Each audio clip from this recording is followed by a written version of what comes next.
উসমান হাদির পর এনসিপি নেতাকে গুলি, আলোচিত সেই নারী আটক। গুমের মামলায় শেখ হাসিনা সহ ১৭ জনের আনুষ্ঠানিক বিচার শুরু। আরও জানব, রুমিন ফারহানার প্রত্যাশিত আসন পেলেন জমিয়তের জুনায়েদ আল হাবিব। আপনারা দেখছেন বাংলাদেশ পলিটিক্স। এতক্ষণ দেখছিলেন সংবাদ শিরোনাম, এখন দেখবেন বিস্তারিত।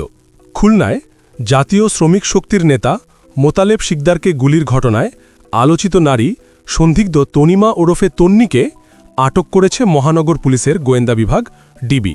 সোমবার ২ ডিসেম্বর রাতে তাকে আটক করা হয়। তবে আটক ও পরবর্তী আইনগত প্রক্রিয়া সম্পর্কে তাৎক্ষণিকভাবে বিস্তারিত তথ্য জানায়নি পুলিশ। খুলনা মহানগর গোয়েন্দা পুলিশের ভারপ্রাপ্ত কর্মকর্তা ওসি তৈমুর ইসলাম আটকের বিষয়টি নিশ্চিত করেছেন।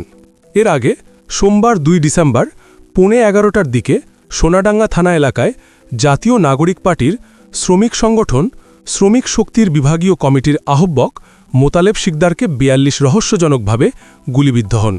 তিনি খুলনা মেডিকেল কলেজের সার্জারি বিভাগের ৯-১০ ওয়ার্ডে চিকিৎসাধীন। তার সিটি স্ক্যান রিপোর্ট স্বাভাবিক ও আশঙ্কামুক্ত। আহত মোতালেব সোনাডাঙ্গা শেখপাড়া পল্লীমঙ্গল স্কুল এলাকার মৃত মুসলিম শিকদারের ছেলে।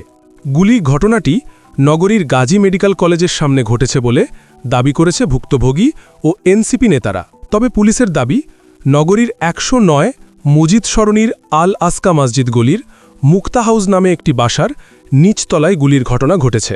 পুলিশ সেখান থেকে গুলির খোসা, মদের বোতল, ইয়াবা সেবনের সরঞ্জাম ও অনৈতিক কর্মকাণ্ডের আলামত জব্দ করেছে। শ্রমিক নেতা মোতালেব সন্দিগ্ধ তনিমা ওরফে তন্নি নামের এক নারীকে নিয়ে সেখানে থাকতেন। মাদক চাঁদাবাজির ভাগাভাগির কেন্দ্র করে এ ঘটনা ঘটছে বলে তারা প্রাথমিকভাবে ধারণা করে।